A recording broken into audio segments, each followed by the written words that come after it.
Oh God, I'm so tired. That's gonna be the intro. Chris Hansen here, and I'm gonna need you all to take a seat right over there and check out Birds versus Boys. I think you're completely right here, and I hate it. Hey, idiots. Stop doing dumb things. I got 2 phones. Upside alert. Upside alert. I might go insane. I think you're already there. There's no hope. Hope is gone. If this was an AFC North podcast, we'd be done in 15 minutes. Bob Hope. I'm going to drink bleach. That is Be the team you promised me you were gonna be this year! This is the Consciously Hopeful podcast. I'll be watching.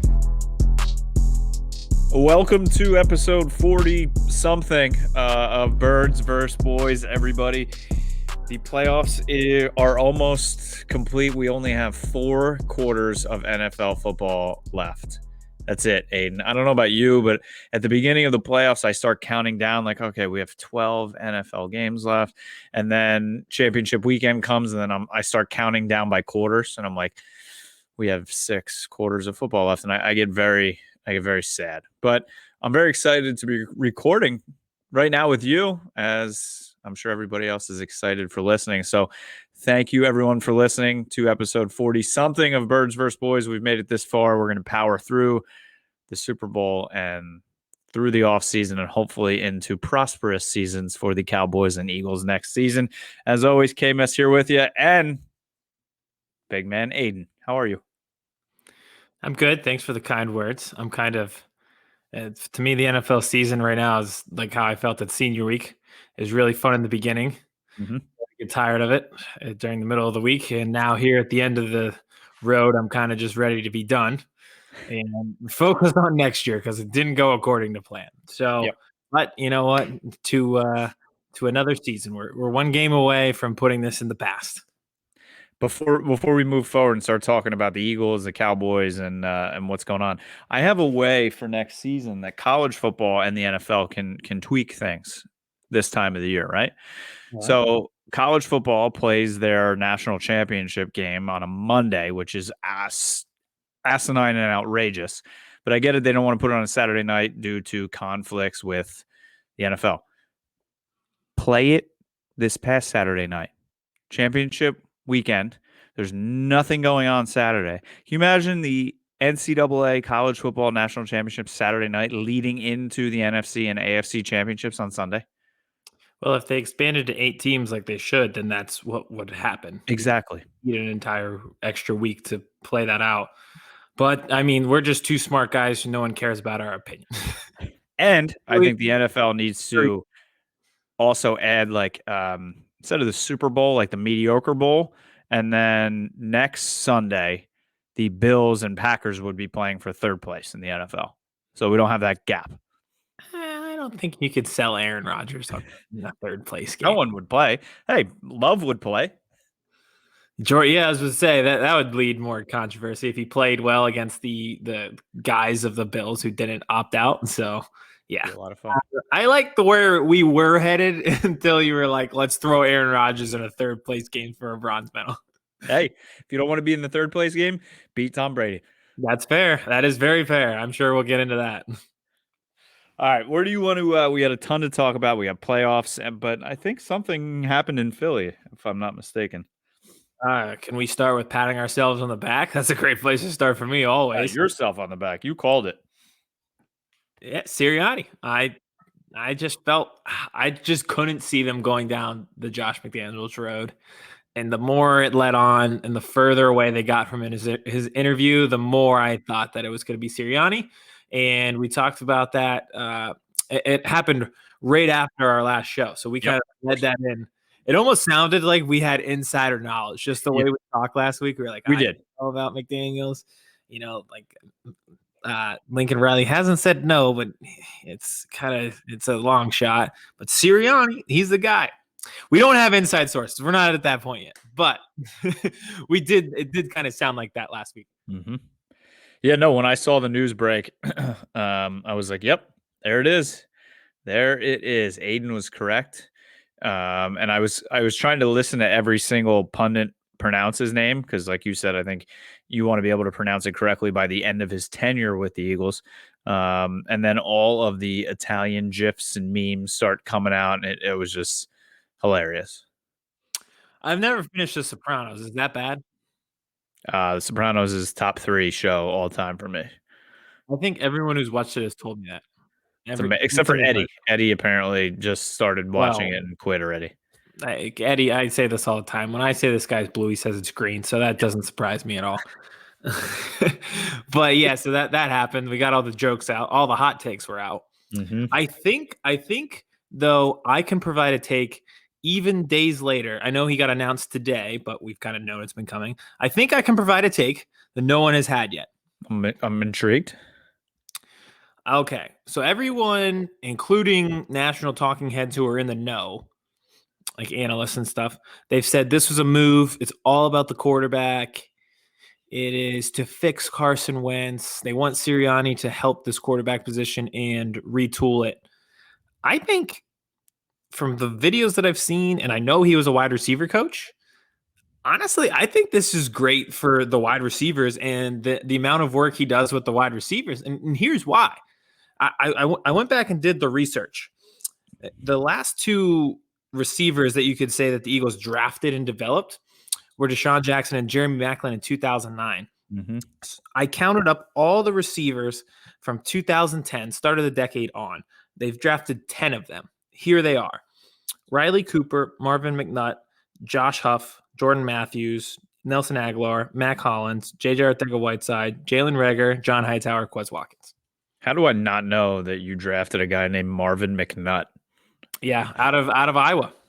He was actually pretty good in college, but obviously not good here. And that doesn't even count guys like Bryce Treggs, Paul Turner, Travis Fulgham, who have flamed out. Maybe Fulgham not. But he does extensive work with wide receivers. He's a wide receiver coach. In those viral videos you saw of him, he was working with the wide receivers. Mm-hmm. I think a huge issue that has stretched for literally what I just detailed, an entire decade. They have not been able to draft and develop wide receiver talent, and this guy can. If you want to fix your quarterback, how about giving him a reliable receiver to throw to? That's step one in fixing him. Give him a weapon. That'll solve a lot of problems. So I think Sirianni was brought in more for his extensive work with wide receivers, which has been a huge weakness. I think you could be completely onto something, and something that, like you said, no one's really talking about, but it makes perfect sense. The wide receiver position kind of has been much more of an issue for the Eagles than the quarterback position has been. You get producer Vince asking for Keenan Allen. You get Keenan Allen with Carson Wentz. Carson Wentz is going to look like a different quarterback. Well, he did coach Keenan Allen, so he coached a few of those guys.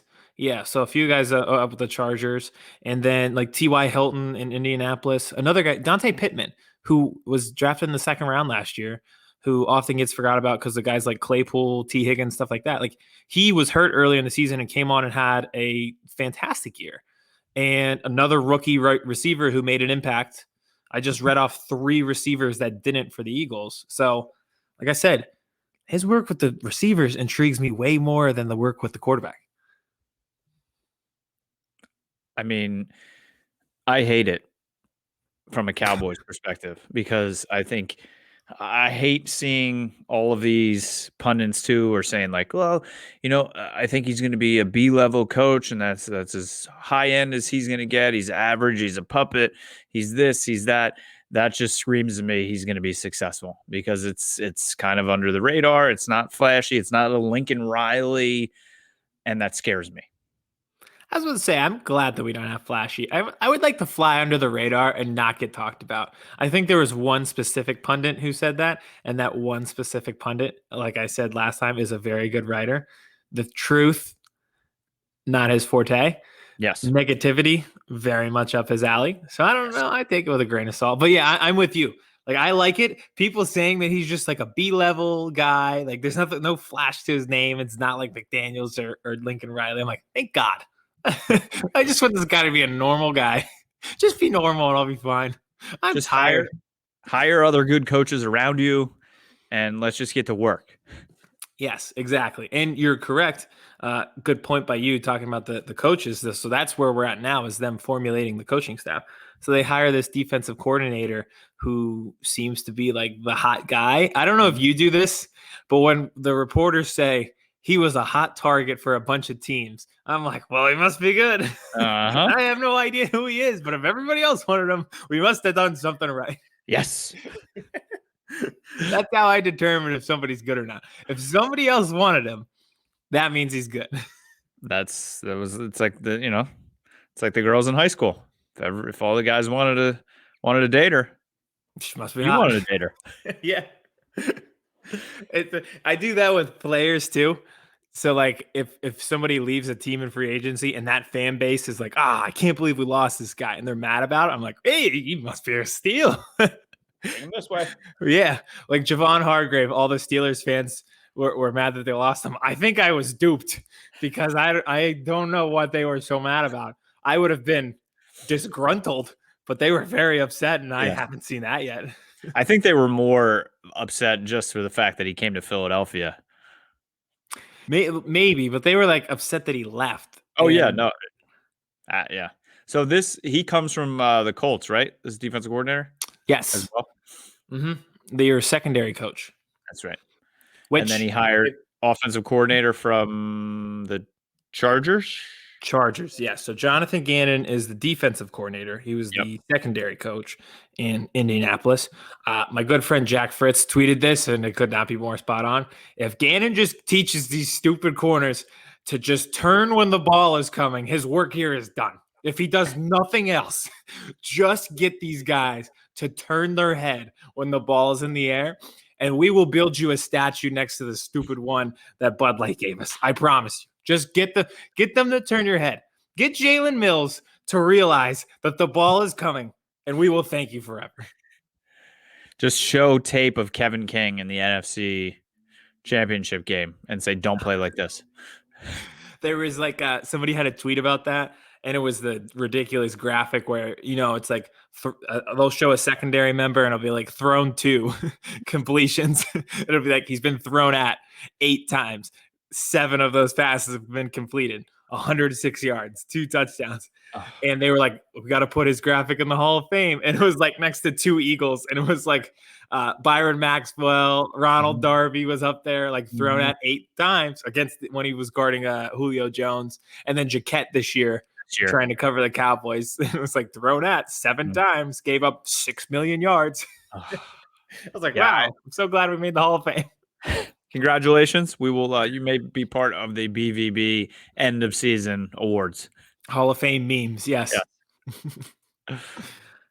So what about the this offensive coordinator? Do you know much about him?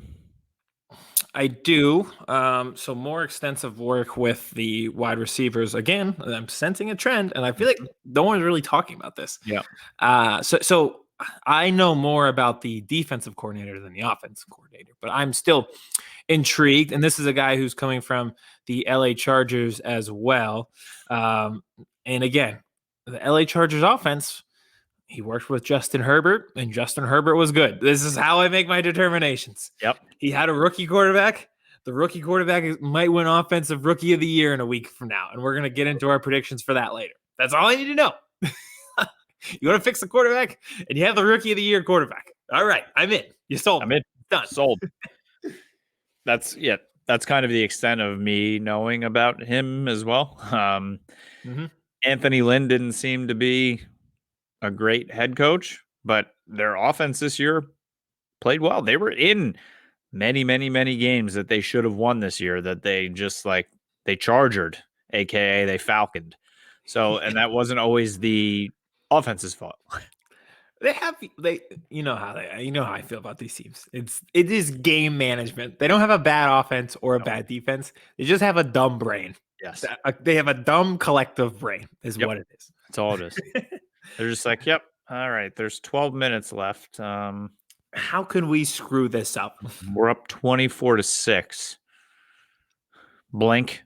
We're down 27-24. It's like, what? How about just the Falcons can never escape the torture that they create for themselves? How about Matt LaFleur deciding to kick the field goal? It was the first time in a goal to go situation under 4 minutes in a one possession game that somebody has kicked a field goal since Dan Quinn with the Atlanta Falcons. Every historical screw up of all time, the Falcons are involved. The kick in that field goal too in the NFC Championship game, to me, with Aaron Rodgers on the field, it just they got away too. I know this is a different, but I hate when offenses get into goal to go situations and completely lose what got them there. Like they were just pounding the ball, running it for like 6 yards at a clip, and then they're like, "Oh my God, we have first and goal, throw it, second and goal, throw it, third and goal, throw it." And I'm like, "What? You couldn't run it on first down? Run it on second or third to set yourself up. If you're in goal to go situation and you need a touchdown and it's 4 down territory, just run it on second or third, get to the 5 and make that easier. Now it's 4th and goal from the 9 and it's almost impossible. Can I just get this out here? Because no one's going to agree with me. I didn't hate the field goal. I didn't hate it. But I agree with you. I hate the play calling that led to the point where they had to make that decision from the 9-yard line when they could have made that decision from the 4. Yes. That's what I have a bigger issue with. They have a rookie running back who literally people were on his back, and he could have carried 6 guys into the end zone. His legs rival Saquon's. Yeah, he's one of those backs that always falls forward. So you're getting Aaron Rodgers with 2 shots from the 5 if you run it on second down. Yeah. But I digress. But yeah, so I didn't hate the field goal, and I know everyone's like, "Whoa, then you still need a touchdown." Yeah, but it's a little bit different. You don't need a 2-point conversion anymore. You just win the game. Yeah. Yep. You know, like if you kick that field goal, if you get a stop, all right, then you don't have a 2-minute warning because that guy slid. Like it was like a football IQ went right out the window for a conference championship game. Yes. It was wild. But all right, so you don't need the 2-point conversion. If you score a touchdown with Aaron Rodgers, who has led that comeback a zillion times, you just win the game. Personally, against my Dallas Cowboys a zillion times in the playoffs. One of my favorite memes of all time is all the Cowboys fans cheering, and it's at the Cowboys Stadium. And it's the one Packers fan, and it's like 2 minutes, 12 seconds left, and the Cowboys are winning. the Packers fan just laughing. He's like, they have no idea what's about that. I saw that. I've seen that movie too many times, man. And it happened. Devontae Adams scored a touchdown to win the game. Yep. Too many times. This guy, they're celebrating with 1:30 left in the 4th. LMAO. It's 31-28 Cowboys. They don't even tie the game. They don't even kick a field goal. They just flat out score a touchdown. Yep. It was great. That was great. Oh, that's a great meme. Uh-huh. I know we kind of got it off track with the conference championship. We'll get into that in a second. But the only other thing shout out my wife bringing me down some tea. Throat's a little parched today talking. Oh, and look at this. It's a Merry Christmas mug too. Merry Christmas, everybody. Thank you. January 25th. I think the rest of them are in the dishwasher. Okay, fair enough. All right. This is sponsored by Hallmark Christmas movies and Stateside Vodka. You may continue. Put that in your tea. I should. Well, since your throat is hoarse, I will say my last point about the Eagles before we get into some other topics. Duce Staley on his way out the door. This may be another hot take, but I don't get the Duce love. Well, I get it. I like him. I get the hoopla around it. Yeah. You know, so he's going to the Lions. He's going to the same position. People act like they were holding this guy back from head coaching jobs by not giving him the Eagles one. Nobody has requested, like the Texans aren't knocking on the door or any other team. Like nobody else requested to interview him. Only players. And just that's all that it's been. I haven't heard one other organization have the slightest of interest. No. No, and I get it. Like, there should be more black coaches in the NFL. And Absolutely. if you're the Texans, like, why is Eric Bieniemy not your coach? This is just the easiest no-brainer of all time and could save you from losing a franchise quarterback who is top 10, if not top 5 in the entire They're gonna league. hire Jim Caldwell. Yeah, which, I mean, it's great. Jim Mhm. Caldwell deserves a job, but Eric Does. Bieniemy, like, is just so obvious. I don't know why.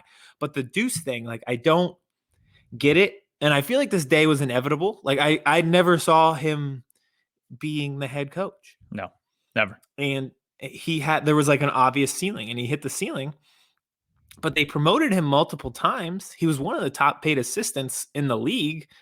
And he was running backs coach, and then he's assistant head coach, and he got the promotion last year to co-offensive coordinator. Now he's just doing the same thing in Detroit. I'm sorry, I just don't get it. Like, so is he going to be co-offensive coordinator in Detroit or just running backs coach? He's co-head coach, so he'll be like right-hand man to Dan Campbell and the running backs coach. Yeah, the dude Campbell. But yeah, so it's like he just made a lateral move, and people acted like we were holding this guy hostage. Yeah, it's like he probably made more last year here as co-offensive coordinator, getting a raise and a promotion, than he will next year in Detroit. I don't know. I didn't get it. I like the guy. I wish him nothing but success. Maybe it works out somewhere else and he gets a head coaching job somewhere. But I didn't think it was the right time. He hasn't been a coach forever. I don't know. Like, he might still have a chance. And I don't know. I mean, maybe he's a terrible interviewer too. Yeah. And the league is predicated around quarterbacks. He's a running backs coach. Yeah, exactly. And I don't need my like I said, Doug Peterson made himself offensive czar, and it created his downfall. Like, he could have hired an offensive coordinator who's a quarterback guru, but I don't have a problem with them chasing a coach who wants that. I don't know. I loved the talk about Sirianni too, that he was on vacation when the Eagles called him. They're like, "We want to interview you," and he's like, "Well, I'm on vacation and I don't have any suits." They're like, "Well, just come now." So he like interviewed in casual clothes, and apparently Lori and Roseman wore casual. But like, why? It's 2021. Why the fuck does a head coach of a football team need to be in a suit for an interview to become a head football coach? That I don't know, because you never wear a suit on the side. It's like the one job where you don't have to have a suit. Exactly. We're not, he's not selling bonds or stocks on the stock market. Just like, what? I don't get it. I think I don't know if it reminded you, but it reminded me of the scene in Pursuit of Happiness when he shows up to the interview and he was like, "Oh, what's the line?" He's like, "What would you say if if a guy showed up to an interview not wearing a suit top?" And you're like, "I'm sure he was wearing a really nice pair of pants." What a great movie. It is. I love that when he's in the crowd after he gets the job. Mm-hmm. That's my favorite scene. I posted anytime the Eagles have a big win. This small part of my life is called happiness. I can't take the scene when he's when they're in the bathroom trying to sleep. Oh God. Yeah, his son, who's his actual son in real life, and they're sleeping in a bathroom. Yeah. God, that's rough. Make me cry. Will Smith, the best. Yeah, here it is. What would you say if a guy walked in for an interview without a shirt on and I hired him? He must have had on some really nice pants. That's literally how Nick Sirianni interviewed this week and got the head coaching job of the Philadelphia Eagles. Perfect. But yeah, he's here. We were I was in Florida last week, and the wife and I drove from Fort Lauderdale. We just went on a drive up to Boca, and I was like, this isn't that far, I don't think, from West Palm. I'm like, maybe I'll just go take a drive and interview. Yeah. It was an extensive list, man. You probably could have gotten away with it. I was just outside. Can I give me a chance? I just all of a sudden I take you on FaceTime. My friend here has a lot of good ideas. I'd be in prison. They gave me 5 minutes with Howie Roseman on, even if it was on FaceTime. I don't think I have you on FaceTime. They're like, "Okay, Mr. Powers, if you become the head coach of the Eagles, what's the first thing you would do? Shoot this motherfucker in the head." Guys, I have a plan. It's going to solve everything. Why don't you assholes draft better players? and get this fucking asshole out of here. That would be my answer to every question. So, how do you improve Carson? Draft better players. How do you improve offensive efficiency? Draft better players. What's your first goal as head coach? Draft better players. Well, how would you solve the nationwide pandemic? Draft better players. That would be my answer to everything. How do we have cleaner bathrooms in the stadium? Draft better players. Because then people would be fucking in the bathroom puking because they're so mad at the bad play on the field. They drink less. They would want to watch the offense. They wouldn't be in line for drinks. They'd be less drunk. They wouldn't throw up and pee all over the place in the bathroom as much. Again, just draft better players. See? Speaking of drafting better players, one of my favorite draft gurus, Daniel Jeremiah, came out with his mock draft 1.0, and it affects both of our teams. And I found it pretty interesting. Yeah, I did too. When you sent it over, I was like, oh, this is interesting. So to set the scene for everybody, I did write a blog about this week.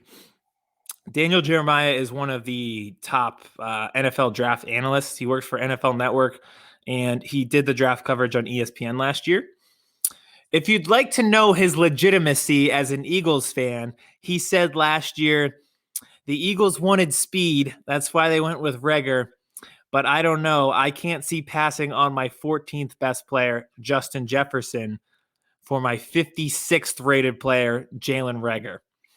So, yeah, I kind of trust his judgment. Yeah. Yeah. So anyway, he came out with his first mock draft and then immediately had to change it because the Lions and Matt Stafford mutually agreed to part ways. Yes.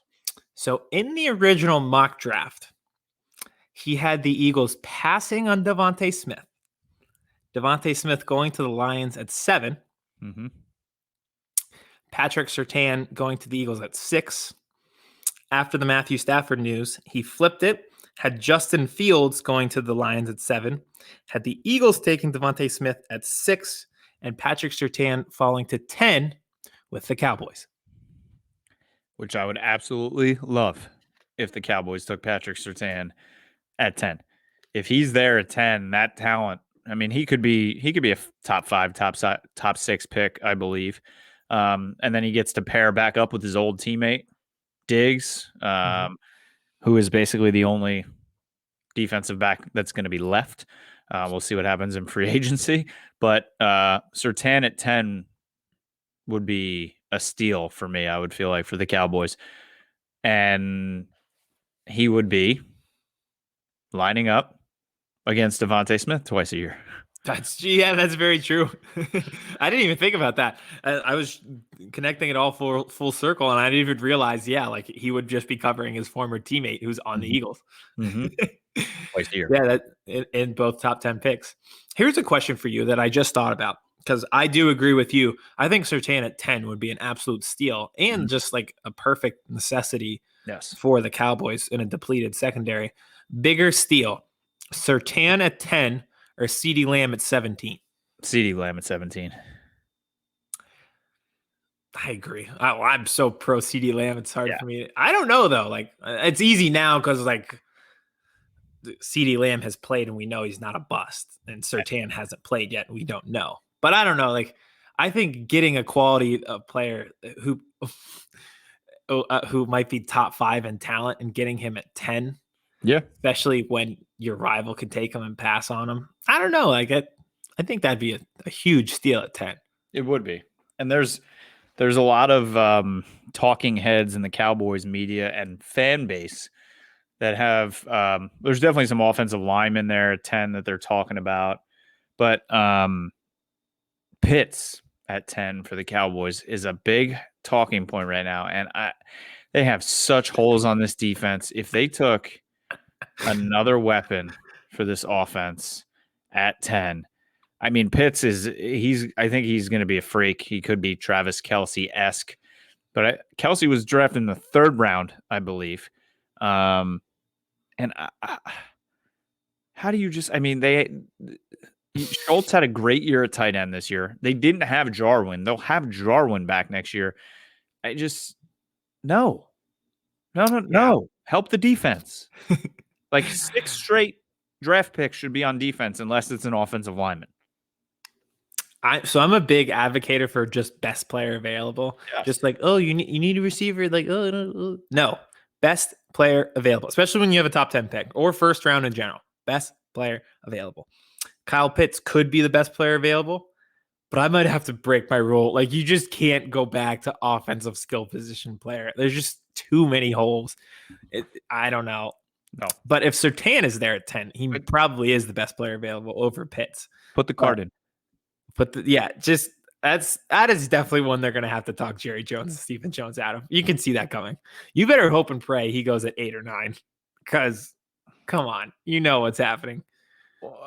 Because all right, so where does Daniel Jeremiah has Pitts going 12 to San Francisco, I believe, which is interesting to say the least. Well, hold on, slow down there for us, Vince. I know you have pick 11 is the Giants, which would be hilarious. Could you go up to 8 and 9? I want to see who's before the Panthers and the Broncos. Panthers, I don't know. I can see that being a landing place for Kyle Pitts. I'm thinking, like, who can save you from yourselves? Yes. I think the Panthers could probably save you from yourself. Both those picks at 8 and 9 too are big talking points for the Cowboys at 10. The offensive lineman from Oregon, and then Farley as well, the cornerback from Virginia Tech, who opted out this year and did not play, which I don't love. But it is interesting seeing him go one pick before Surtain. Yeah. Especially with the season Surtain had. Yeah. That opt-out really backfired on a lot of guys. Like Jamar Chase might not be the number one receiver anymore. A year ago, people were saying he was better than Justin Jefferson, and now Justin Jefferson is the rookie of the year. Maybe. Micah's dropping all the way to 15 in this draft and he was considered. Mel Kiper had him as a top 5 pick in his first way too early mock draft at the end of last year. And I get it. Only 2 picks before to the Vegas Raiders, I believe, is my guy, Owusu Koramoah, linebacker from Notre Dame, who I think is going to be a great player in this league. I agree. To somebody in the middle there, if Micah Parsons to pick 15 to the Patriots, we cannot keep letting the Patriots do this to us. That'll immediately backfire on all of us if we let that kid fall to 15. We cannot have it happen. Especially after they get, let's say trade this pick away for a quarterback. Yeah, which they could. Mm-hmm. But yeah, so that was mock draft talk for the day. I'm sure we are going to be back in that for pretty much every week because it's all we have to look forward to. Yeah, it's gonna be a lot of fun. So that's I think that's it for Eagles Cowboys this week. If we want to hop into teams, I just have one prediction for the Cowboys for next season. Oh yeah, I'd love to hear it. The Dallas Cowboys are going to open the NFL season next year, hands down. Lock it in. Game, set, match. They have both Tampa Bay and the Chiefs on their schedule away next year. Imagine either game. Bucks win the Super Bowl, Chiefs win the Super Bowl. Thursday night against the Cowboys, Dak's return against the Super Bowl champions, Cowboys ratings. That would be a ratings bonanza on Thursday night. Lock it in. Vince, mark the tape. Whether it's the Bucks, whether it's the Chiefs, whoever wins the Super Bowl, they will be opening the season at home against the Dallas Cowboys in Dak's first game back after injury. That's going to be really awkward when he goes to Chicago Bears. But no, do we play the NFC South next year? Yeah, I believe so, yeah. Dallas has both teams on their schedule away next year. Huh. I thought we just played the NFC West. Yeah, you're right. You're right. It is the we got the Falcons, baby. All right. Yeah, you're right. You're right. It is it is the South. So yeah, it would be Tampa Bay, and we play the West. So we would all of us would have all of us. We're talking about 2 teams on this podcast. Both of us would have both of those teams. I don't think the Eagles would be the opener. The only reason I say no is because who knows. The Cowboys, we have the Chiefs at home, so it would be impossible. I'm not sure about the Bucks. Bucks are at home too, so yeah, it doesn't work. Yeah. big home games if we can get into Yep. the stadium next year. The only other one I think maybe if the Chiefs win the Super Bowl is maybe a rematch because they have the Bills at home next year. But I just ratings wise, nobody puts butts in seats whether you love them or you hate them like the Dallas Cowboys. Their ratings are unbelievable, and with Dak's return against the Super Bowl champs, can't wait to see them get their ass kicked week 1. See, the only reason I'd say no is because the Cowboys draw on their own, so they wouldn't even. I don't know if they'd want to put all their eggs in one basket. So you have the season opener that everybody watches, but also everyone always watches the Cowboys primetime game that's standalone. If you group that together, then what's going to be your 4:05 game? What's going to be your 8:20 game on Sunday? I guess we'd have That's the only way I don't see it happening. It's because they always put the Cowboys there because they draw on their own. I'm going to be honest. I don't want it to happen. I wouldn't want to play Chiefs week 1 or Bucks. No. Maybe the only way I play the Chiefs week 1 is maybe Mahomes will still be drunk or something. But that's the only. I would not want to play them week 1. I don't want to play them ever. No, especially in warm weather. I would not want to. Maybe when it gets cold, but Cowboys suck when it's cold. Yeah. No. Well, no, but I think that like high-powered offenses predicated on speed. I've always felt I don't want to play them in September. I'd rather play them in December. Like I get where you're coming from, but from my standpoint, I'd rather get them in the cold. Yeah. Like I'd rather play the Bucks in the cold. Famous last words in 2002 than in the warm. The Chiefs just, they've been winning games real close, and everyone's like, I don't know if they'll be able to just turn it on again this year. And yesterday they were just like, yep, okay, we shut them down completely on our defense. Okay, we got that. Oh, you just want to just run all over them and throw? Okay, we got it. Just here's the button, press it. It reminds me in college of Ohio State in the Big Ten. Mm-hmm. You look at every matchup on paper and you tell yourself every other way. You're like, does this team have a chance for the upset? Hey, this team's pretty good. Like they can hang in for a while. All these things. No, Ohio State is 2 touchdowns better than everybody in the Big Ten. And you can look at it every single way. They just are. And I feel that about the Chiefs. They're better than 2 touchdowns better than anyone in the AFC. And it's just the way it is. We can break it down on paper. And I was like, I wouldn't be surprised if the Bills, I wouldn't be shocked. But that was like the nicest thing I could say. I wouldn't be shocked if they won. Exactly. But I couldn't even come out and be like, they'll win the game. Because like I said, at the end of the day, they're just 2 touchdowns better than everybody else in that conference. And the Bills just looked overwhelmed. I thought that was their ceiling as a team. And the Chiefs have an unlimited ceiling. Yep. Would we like to bring Vincent and do the BVB MVPs of the week since we're talking about it? TikTok famous BVB MVPs. Hello, Vincent. Goodbye, Vincent. Okay. He was here for a second. All right. So we're gonna go 3, correct? We'll go from 3 down to 1. Mm-hmm. Yeah. So who would like to? I'm assuming Vince, you will go last and have 3 people that we will never assume is coming. Yes. I'm assuming Tom Brady and Aaron Rodgers aren't on your list. Kevin, between us, who would like to go first? You can go first. We always do the triangle. All right. So at 3, I have Scotty Miller. I love that play. At the end of the first half, it was so perfect. From the play call to the route to the ball, it was a dime. Antonio Brown, I totally forgot he's on the team in the first half when Scotty Miller scored. So Scotty Miller's my number 3. Just for that play, it was one of the best plays of the year. All right, number 3 for me, I'm gonna go to the AFC Championship game, and I'm gonna go the Honey Badger, Tyrann Mathieu. He just seemed to be all over the field. He was just jawing with everybody.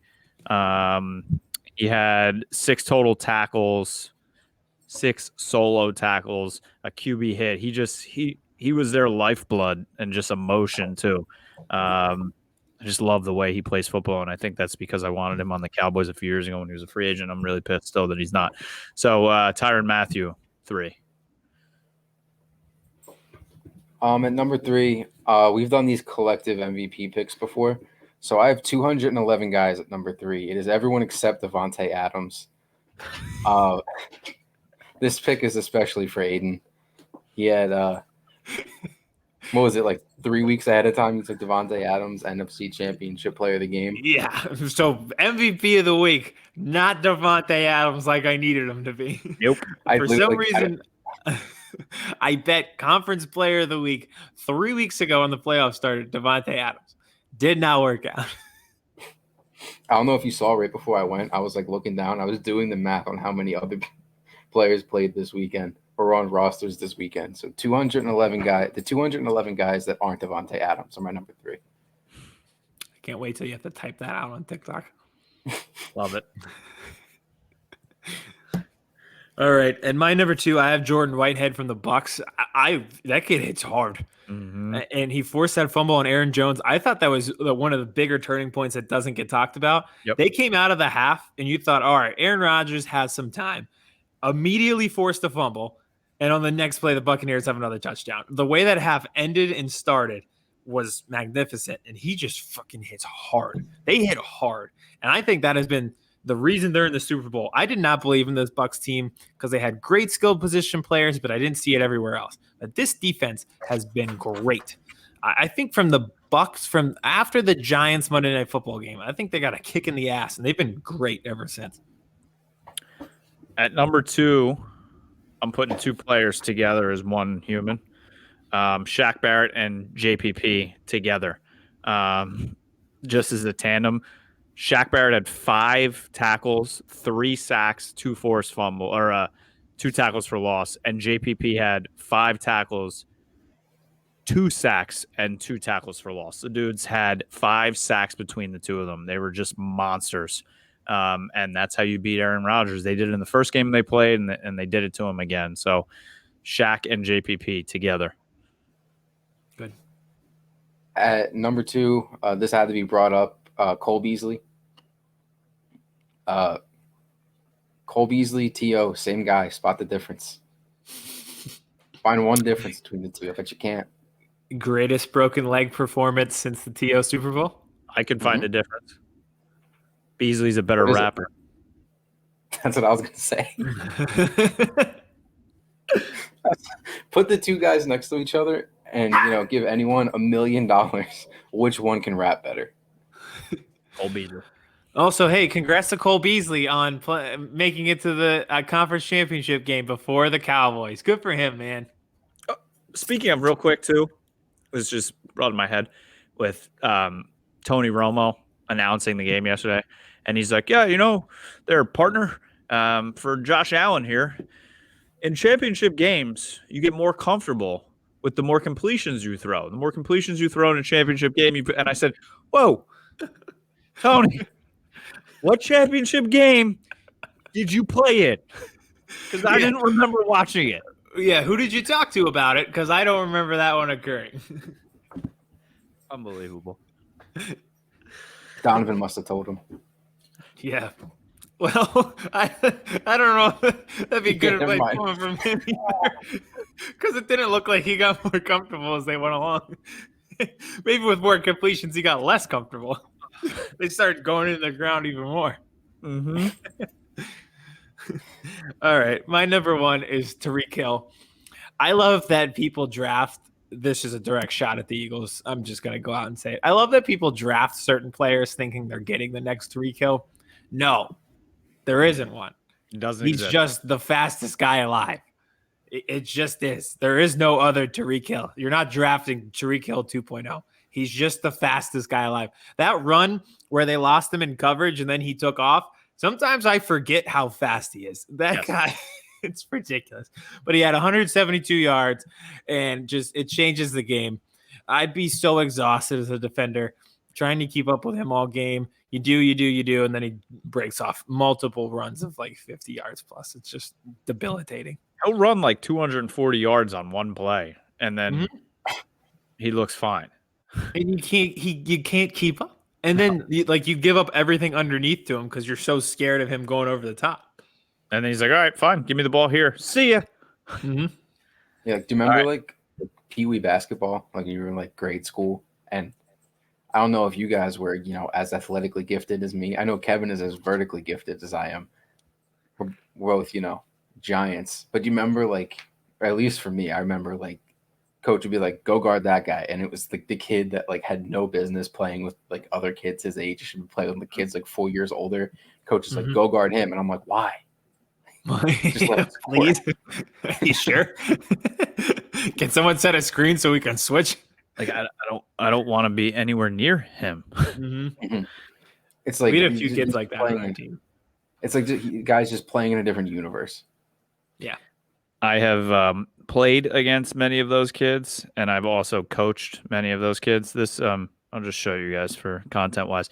I was coaching these kids. They were in 8th grade, and that's me. And I was These like, kids look legitimately 6'4", and they were in 8th grade. It's pretty wild. They're just dumb. Yeah. So yes, I know exactly what you mean. That's right. 3 kill. Yes, exactly. So my number one, same game. The guy that was giving Tariq Hill the ball has to be Patrick Mahomes for me. 325 yards, 3 touchdowns. He's just the dude. I hate his brother more than anything in life. Sorry, TikTokers. His brother needs to be silenced and put into a closet and just thrown away with the trash. Like, just go away. Okay? Shut up. His fiance, soon to be baby mama, is less annoying than his brother. Where were the parents? Were they just always with Patrick? Just helping Patrick? Because they just forgot about this kid. I mean, probably. Hate him. He sucks. But Patrick is awesome, and he's number one. All right, number one for me, I have Tyler Bass, kicker for the Bills. A lot of people didn't like the outcome of that game. That they didn't like that Sean McDermott kept kicking field goals. But Tyler Bass did his job. He went 4 for 4. He came, and at some point he was probably like, "Hey, coach, you sure you want me to kick this? Like, you don't want to go for it?" He hit 2 51-yarders too, I think, didn't he? Mm-hmm. Do you think Mason Crosby also said that at the end of the Packers game? Coach, are you sure you want me to go do that? Kicking team. Wait, really? Us? You want us out there? We have Aaron Rodgers, right? Yeah. Are you sure? It's like one of those classic situations where like you don't agree with what he's doing, but guy's doing his job damn well. Fair enough. All right, so those are our BVB MVPs of the week. We'll be able to do that one more time here in 2 weeks before the season ends. Do we want to talk about some of the awards and just give quick predictions on some of them? Sure. Vince, do you have a list, by the way, of because I don't want to do all of them. Like Walter Payton Man of the Year, I think we can go without. You want I think awards, you want the nominees. Do they have nominees? That's what I was trying to research earlier. I think it's just whoever you want to vote for. In that case, yeah, let's do it that way. So let's start here. Let's do Rookies of the Year. I think that's fair to start. So do we want to do because there's offensive and defensive? Should we just start there? And maybe I think MVP is locked up. It's Aaron Rodgers, so we don't need to do that. Done. So maybe just do Defensive Player of the Year, Offensive Rookie of the Year, and Defensive Rookie of the Year. Does that sound good to you guys? Okay. All right. So I will try to find some nominees here for you. Read them off, and then give you guys the opportunity to respond. I got it. Hold on. Because they do have an odds tracker. What award do you want first? I got the nominees. Let's do a Rookie of the Year. All right. So I have the list. Do you want me to read it? Yeah, you read it. Because for whatever reason, they've Defensive Rookie of the Year, and that's it. All right, I'm gonna have to flip up the order because it's odds in order of the odds of what they're gonna win.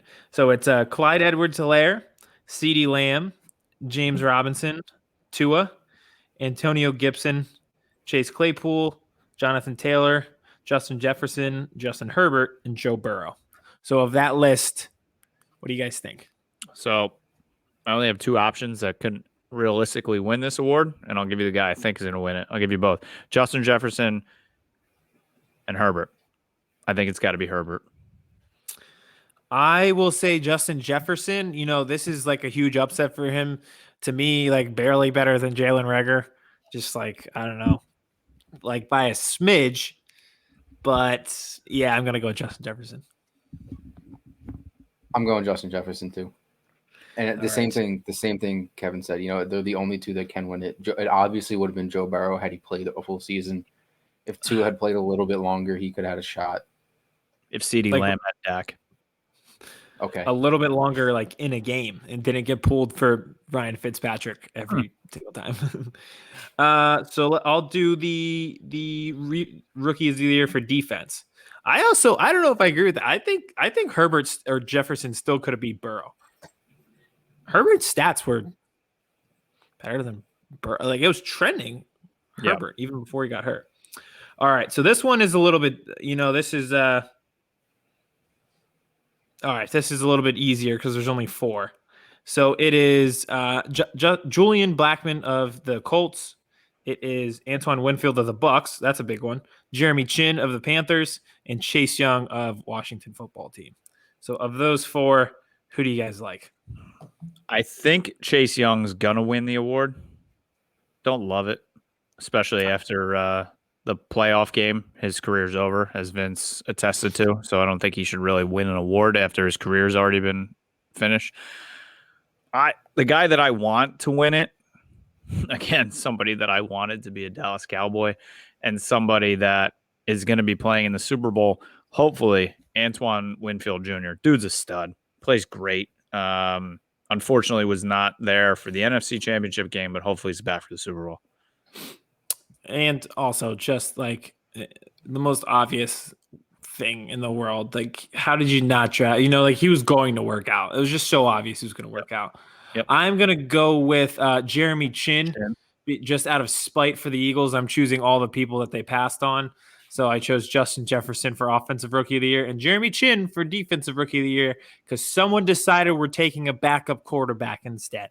Jeremy Chin, my Defensive Rookie of the Year. I'm going to go with the pedophile Chase Young. For the record, he's not. Just his name means pedophile. You ended his career, though. Yeah, but if they're supposed to base it just off the regular season. So if they just do that, I think he's the guy. Did he really do that much this year? What were his stats? I think he'll win off namesake. His stats were not that impressive. I remember like at one point Josh Sweat had better stats than him, and this wasn't like after week 2. This was like in November. For a few weeks, was he not? Yeah. Let's see what his stats were. Hold on. Played in 15 games.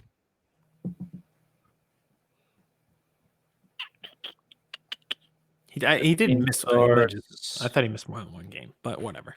He had 32 solo tackles, 44 combined, 12 QB hits, 7.5 sacks. It's not bad by any means. He had one fumble return, 3 fumble recoveries, 1 for a touchdown. I mean, fumble recoveries look cool. All right, you guys ready to move on to the last one, Defensive Player of the Year? Yep.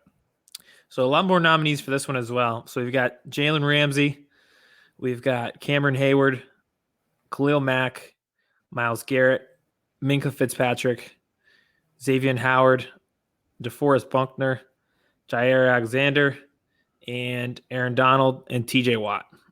Sorry, Watt got cut off at the end. Which is ironic. I'll just say mine because I was like, wait, where's TJ Watt? He's my prediction. Is TJ Watt. The guy I think is going to win it is Aaron Donald. The guy who I would like to win it, same team, Jalen Ramsey. Dude can just shut almost anybody down. And I know it's only on regular season, but we saw what he did in the playoffs. Just elevates his game and how he can just literally is the closest thing I've ever seen to Deion Sanders since me watching Deion Sanders, which you guys probably never saw him in his prime. I never saw him. You never saw him even when he played for the Ravens? No. Wow. What year did he retire? I don't know. And if only you guys had a producer to look that up. I don't think that. I mean, when he was playing for them, it probably was in the 90s. I was. Retired 2001, 2005. No, I'm not sure 2005 he played for Baltimore. Well, yeah, I was 10, so I guess I should remember that. I really don't remember him at all, though, to be honest. When he I was like 6 or 7, so I definitely don't remember. he played in 6. He was 38 years old in 2005. He played in 16 games, had 2 interceptions, 1 forced fumble, 30 tackles at age 38 playing corner. Not bad. No, he's playing safety, I believe. And they had him play him safety. All right. Was he returning punts? No. Vincent? Vince, you're up here, pal, for player. That was stalling because I don't know. Okay. No, I think Aaron Donald probably wins it. I think he's like, you know how they can just give the MVP to LeBron every year, And they I don't. know it's like, They don't, but yeah, they it's should. it's like a tired cliche. Like they could just give it to LeBron every year, and whenever there's a year, like no one has that fantastic of a season, it's a LeBron year. Like I feel like it's borderline between TJ Watt having a fantastic year and them just giving it to Aaron Donald. I agree. I think that, and looking at the odds, it appears that way too, that it'll come down to those two. So That's a hot take. I It's think between the I top think you're two. right. You're like Aaron Donald, like you just give it to him every year, and if there's no one else that sticks out, you just give it to him. Mm-hmm. If you don't give it to him, he's gonna, knife fight you. Kill you. Yep. All right. So if you guys have anything else, I think I'm good. I think I'm good as well. I can't wait for the next 2 weeks. Next week on our episode, we'll dive into the Super Bowl. May have a guest come on as well. And as the off season comes on, we're definitely going to be having more and more guests on each week in pertaining to the draft and next season. But yeah, fun playoffs. They kind of went sort of how I expected. Kind of thought the Packers were going to be in the Super Bowl, but definitely thought the Chiefs were going to be in there. But they were fun. I had the Packers too, and then I was watching the game, and the Bucks were winning, and I was like, oh yeah, I forgot Tom Brady. Forgot about that guy. Yeah. All right. Well, I'm good for this week. Thank you to Stateside Vodka, as always, for tasting good every time I have vodka. I have pretty much given up buying other vodka. I don't even go to the liquor store anymore. Done. So thank you to Stateside Vodka for saving me a trip to the liquor store. They're even helping out during a pandemic. You don't have to. That's one less place you need to go to and chance getting COVID. Mitigated risk by boozing at home with Stateside. Thank That's what you. it's all about. Booze at home while listening to Birds vs. Boys. We will catch you next week. Chris Hansen here, and I'm going to need you all to take a seat right over there and check out Birds vs. Boys. I think you're completely right here, and I hate it. Hey, idiots. Stop doing dumb things. I got 2 phones. Upset alert. Upset alert. I might go insane. I think you're already there. There's no hope. Hope is gone. If this was an AFC North podcast, we'd be done in 15 minutes. Bob Hope. I'm going to drink bleach. That it? Be the team you promised me you were going to be this year! This is the Consciously Hopeful podcast. I'll be watching.